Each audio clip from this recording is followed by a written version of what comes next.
lonely boy, lonely and blue. I'm all alone, I got nothing to do. Well, I got everything. In this lesson, we will discuss a movement in cinema which was known as Cinema Verite. Cinema Verite was one of the very important movements in cinema that began and flourished in France in the 1960s. Film scholars cite the French films Chronique d'un été or Chronicle of a Summer, directed by Jean Rouch and Edgar Morin and released in 1961, and Le Joli Mois, The Lovely Month of May, directed by Chris Marker and released in 1963 as perfect specimens of cinema verite. Est-ce que je suis heureux? Quand j'ai vendu un costume. Quand j'ai du pognon dans la caisse. Quand il y a plein de pognon dans la caisse, alors là ça va. Moi ce qui compte c'est le pognon. The French phrase cinema verite means truthful cinema or truth cinema. Cinema verite was essentially a decisive departure from the very controlled filmmaking practices centered around the studio system, which had perfectly choreographed staged events and a very strict prefixed script. The obsession with the notion of truth and the desire to represent raw reality with the least mediation was some of the motivating factors behind the emergence of cinema verite. Observationist cinema and direct cinema are the two common alternative terms used to refer to the movement cinema verite. At times, the terms like live camera, cinema manque, and cinema banalité were also used to signify this movement. The learning objectives of this module are to trace the origin and development of cinema verite as a movement in film, to watch and appreciate a few films belonging to the genre, to figure out the major filmmakers who practice cinema verite, and to identify the major features of cinema verite. When we trace the ideological genealogy and the praxis model of cinema verite, we can understand that most of the principles of cinema verite had already been anticipated and practiced by the Soviet filmmaker Dziga Vertov through his Kino Pravda or cinema truth movement in the 1920s.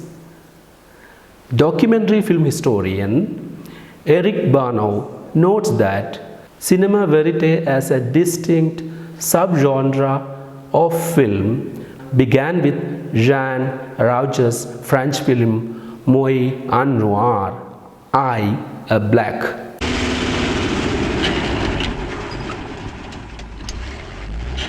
Chaque jour, des jeunes gens semblables aux personnages de ce film arrivent dans les villes d'Afrique. The film was an experimental one which had the filmmaker's black African friend as the subject. It was released in 1958. What are the defining methodological and stylistic features of cinema verite? Major features of cinema verite are the use of handheld camera, dependence on synchronous live sound recorded on location, shooting in real places instead of dedicated sets, shooting the situations undirected, filming real people doing ordinary things, skimpy or visible editing, and acknowledgement of the presence of the camera, in-camera presence of the filmmaker, self-reflexivity on the process and the product of the film, aesthetics of discontinuity and surprise, and cinema verite also provides an idiomatic extension to the documentary form. A brief description of some of these features with some telling examples from the rich oeuvre of cinema verite tradition from the 1960s is given below. By the second half of the 20th century, cost-effective, lighter and highly portable handheld professional cinematographic cameras were available to the filmmakers. This considerably increased cinematographers' mobility with the camera. Now, decisions to change the camera positions, angles and directions could be taken spontaneously, providing a scope for cinematographic improvisation. The portable camera could now penetrate into interiors, subways and other narrow claustrophobic spaces.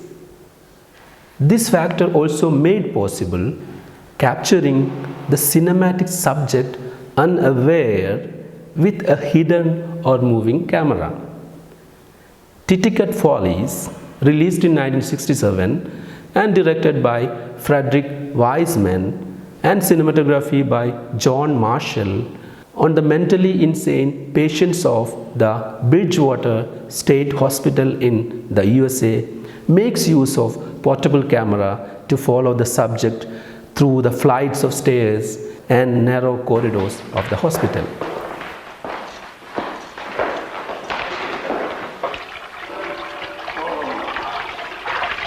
How's that, kid? For the glory of his love and his holiness. In the glossary of cinema studies, synchronous sound means the soundtrack that matches with the visual track of the film. In cinema verite, synchronous sound suggests the original live soundtrack recorded simultaneously and embedded organically with the visual content of the film. The invention of comparatively cheaper 16mm film stock and the arrival of portable synchronous voice recorders also occurred around the same time. These factors also created a congenial ecology for the filmmakers to experiment. In cinema verite, rarely additional sound elements are incorporated in the visuals. Verite cinemas were not confined to any prefixed scripts or locations. These filmmakers often took the film crew to conflict sites, participated in clash in a provocative catalyst mode along with other participants in the tension. Chris Marker's La Jolie Mai or The Lovely May, released in 1963, follows this tradition. The most beautiful set in the world. And against this set, 8 million Parisians act out a play or boo and hiss it. And after all, it's only they, the Parisians, who are... Shooting in the real locations of actual events is also a convention in the cinema verite style of filmmaking. One such film is Pamad or Memory, 1969, by the Russian director Grigory Chukrai. It was a verite film on the Stalingrad battle. In this film, the filmmaker challenged the people in the streets of Place de Stalingrad in Paris with a series of questions on war and simultaneously filmed their responses. Later on, Chukrai combined these new footages with the available stock footages on the battle.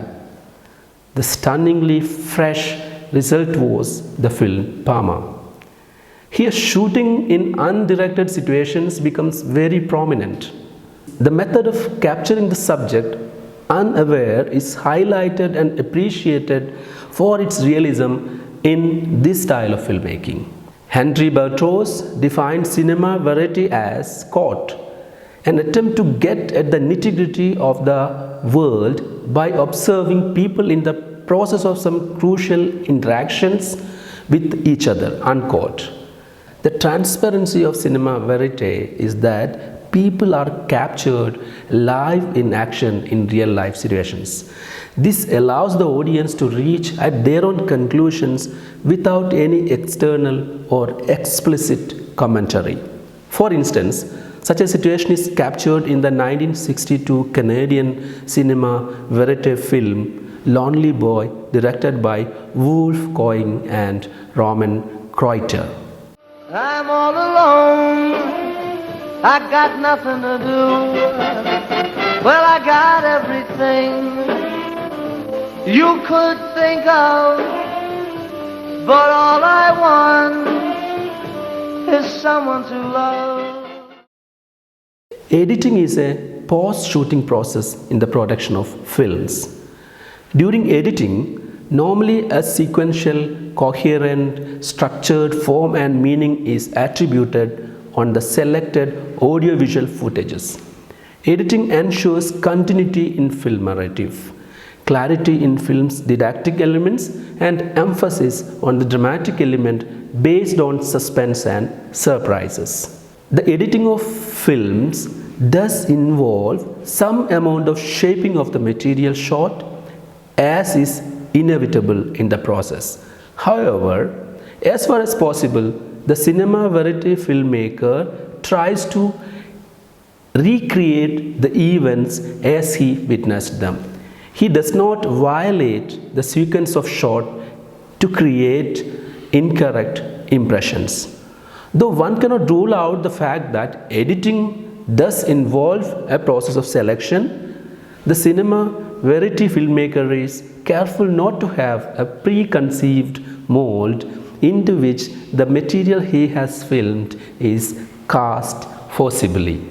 In cinema verite, music and additional soundtrack are not added almost as a general principle, and narration is kept to the minimum, to that which is essential to follow the events on the screen. In a cinema verite film, the selection of material, the shooting, the editing process do not remain as separate functions. Instead, they are integrated as continuous steps in a single effort. Editing is done by people who participated in the filming process. Meaning is sought in the materials themselves rather than emerging in the act of editing.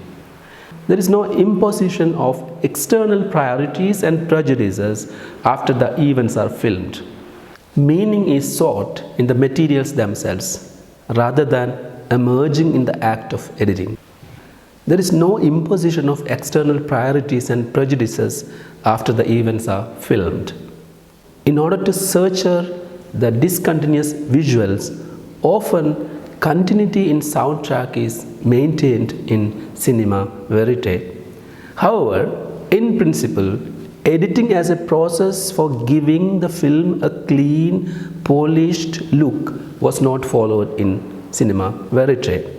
Instead, even the breakdowns during the shooting, distorted camera angles, and imperfect frames could be incorporated in the final cut version of a verite film.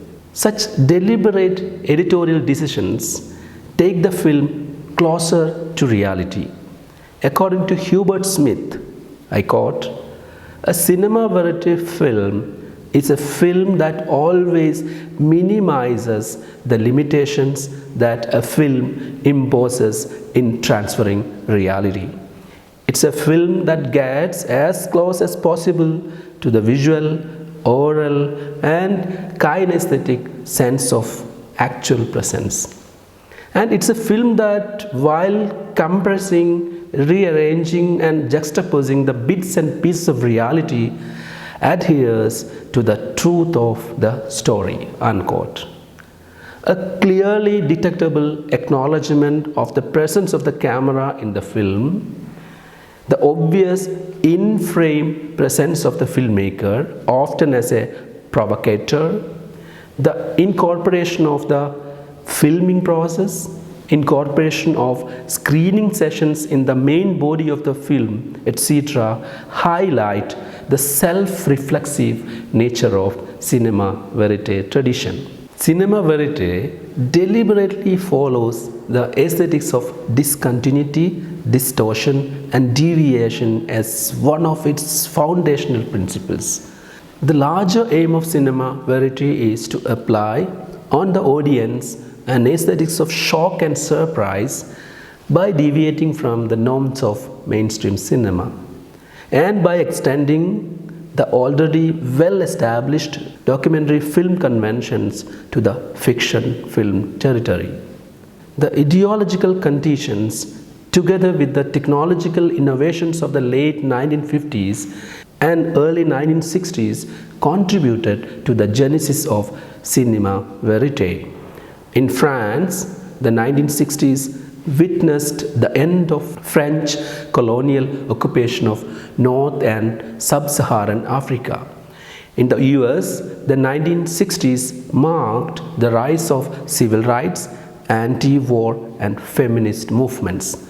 Cinema verite is also a form associated with the anthropological cinema. The social, political and ethical implications involved in documenting the lives of people in other, often colonized cultures were of crucial concern to ethnographic filmmakers of the mid-20th century. These filmmakers championed the ideology of realism in films. The movements of race and gender politics were also catalytical in the evolution of cinema verite. Issues of colonialism and racism figured prominently in cinema verite films like Chronicle of a Summer. Feminist cinema verite films such as Jill Johnston, October 1975, were produced in the 1970s. Cinema verite filmmakers approach their subjects as people rather than mere objects, as flesh and blood figures with inconstant, irrational mental states. The director is privy to intimate personal details about his subjects, which are hidden even from their immediate relatives. He must exercise a great deal of caution in dealing with the lives and feelings of his subjects, while involving himself intensely emotionally with these. Hence, the investment that the director and the crew of a cinema verite film make can be exciting. Nevertheless, it's exhilarating as well. The exhilaration consists in the satisfaction of having captured a subject revealing his innermost self, its anxieties, fears, pains, and joys. As a purveyor of truth, the cinema verite director will have to dispense with some of the appealing elements of traditional cinema, such as an exquisite piece of photograph or an exciting sound sequence. Even the unpleasantness of a scene or a situation may have to be retained. Stereotypes that are the staple of traditional film forms are abandoned. Melodrama and suspense also have no room in cinema verite films. According to Stephen Mamber, cinema verite eliminates as far as possible all types of barriers: technical, like studio sets, tripod mounted equipment, special lights, costumes and makeup; procedural, like scripting, acting, directing; and structural, standard editing devices, traditional forms of melodrama, suspense, etc., between the subject and the audience, thus refusing to tamper with life as it presents itself. Colin Young's characterization of movements like cinema verite and direct cinema as reaction to didactic educational films and highly manipulative classic melodrama is in line with Mamber's observation about cinema verite. The 1999 Canadian documentary film Cinema Verite, Defining the Movement, directed by Peter Wintonic is a film about the genre cinema verite.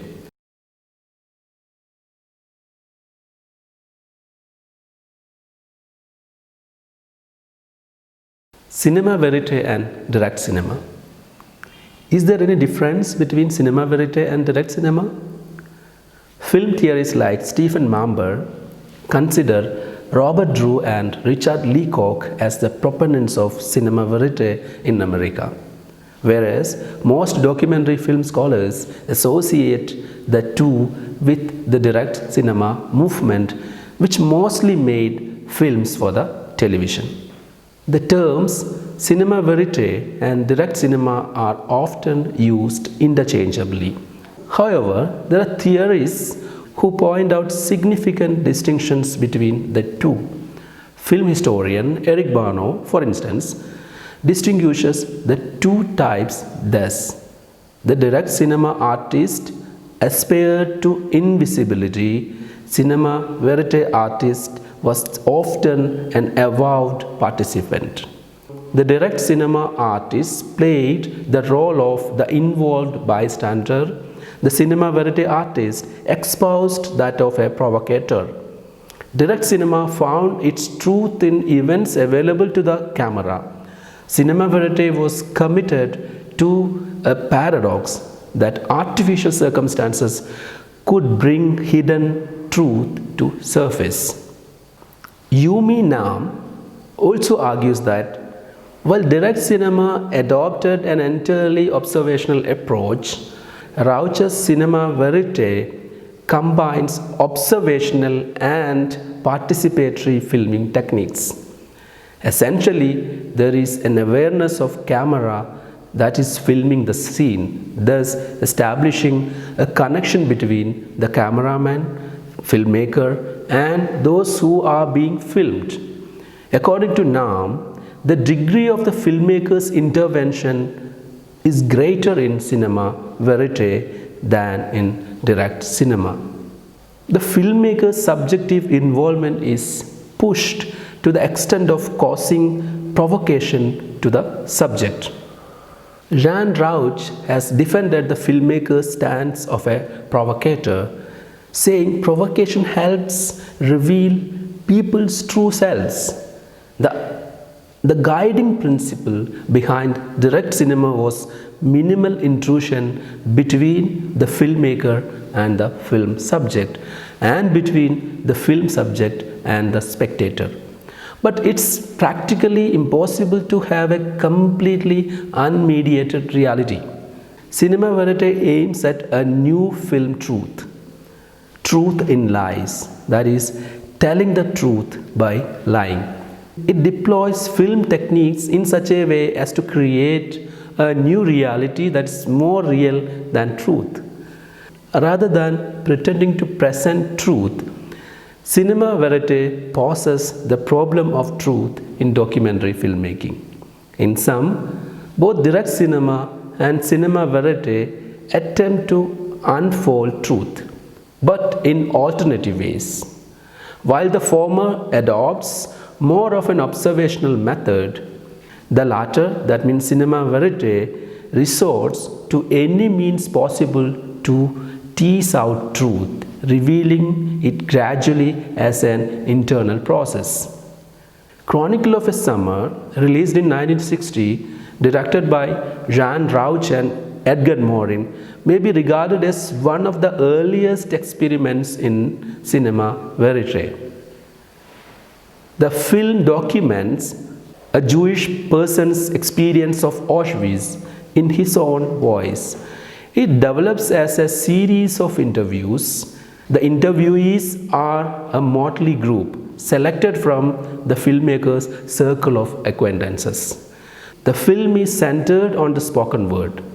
The technical innovation that enabled Rauch and Morin to capture that spoken word was the Nagra, a portable sound tape recorder that could connect to a silent and lightweight 16mm movie camera. Rauch explains how he and his team were able, with the camera housing, to walk around anywhere, to film with synchronous sound in the subway, in the bus, in the street. Pourquoi vous êtes malheureux, monsieur? Parce que je suis trop vieux. C'est vrai? Oui, 79 ans. Non. Ah, pardon, si. J'ai 82. There is perfect synchrony between image and sound. People speaking in sync alternate with the day in life, scenes of people walking and at leisure. There is a sequence in the film where Marceline Loridan walking alone on the Place de la Concorde and the covered markets of La Halles while she recollects her exile to and return from a concentration camp as a teenager some 16 years earlier. In filming this sequence, Rauch and Morin use portable recording technology to convey a sense of immediacy, giving an impression of unrehearsed action. The film employs self-reflexivity as opposed to complete objectivity, the ideal in early documentary films. Towards the end of the film, for instance, the interviewees get together, watch and discuss the film in which they have been featured. Rauch and Morin themselves are not detached figures. They play with their own roles within the film, going to the extent of including responses from all of the characters in the edited film after showing them the original. Thank you.